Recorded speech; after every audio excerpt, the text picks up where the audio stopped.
ایوان صدر میں فوجی اعزازات دینے کی تقریب۔ صدر مملکت آصف علی زرداری نے نمایاں خدمات دینے والوں کو اعزازات سے نوازا۔ Air marshal Kazim Hammad, air marshal Shakeel Ghazanfar, major general Saeed ur-Rahman Sarwar, major general Tahir Masood Ahmed اور ایئر مارشل شکیل صفدر کو ہلال امتیاز ملٹری عطا کیا گیا۔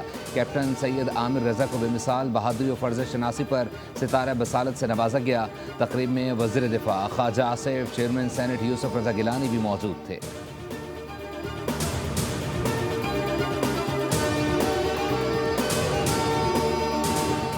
لاشوں کی سیاست کرنے والوں کے عزائم ناکام بنا دیں گے، کسی بھی سڑک کے شاہراہ کو بلاک کرنے کی اجازت نہیں دی جائے گی۔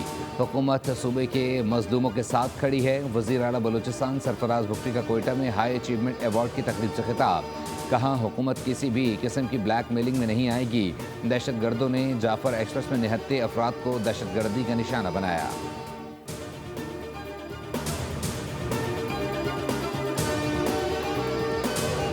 کراچی میں دفعہ 144 نافذ کر دی گئی۔ کمشنر کراچی کے مطابق شہر میں احتجاج، مظاہروں اور ریلیوں پر پابندی عائد ہوگی۔ 5 یا اس سے زائد افراد کے اجتماع کی اجازت نہیں ہوگی۔ دفعہ 144 کا نفاذ امن و امان کی صورتحال کو کنٹرول میں رکھنے کے لیے کیا گیا۔ پابندی کا اطلاق فوری نافذ العمل ہوگا۔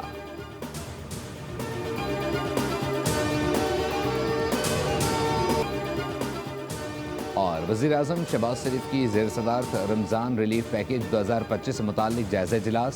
وزیراعظم کی ریلیف پیکیج کا تھرڈ پارٹی آڈٹ کرانے کی ہدایت۔ کہا رمضان ریلیف پیکیج گلگت اور آزاد کشمیر کے لیے بھی بلا تفریق متعارف کرایا گیا ہے۔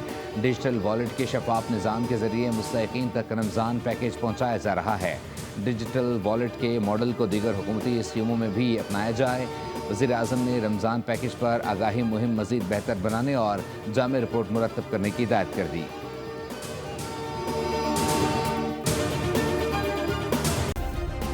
سبسکرائب کریں اور بیل دبائیں تاکہ کوئی خبر رہ نہ جائے۔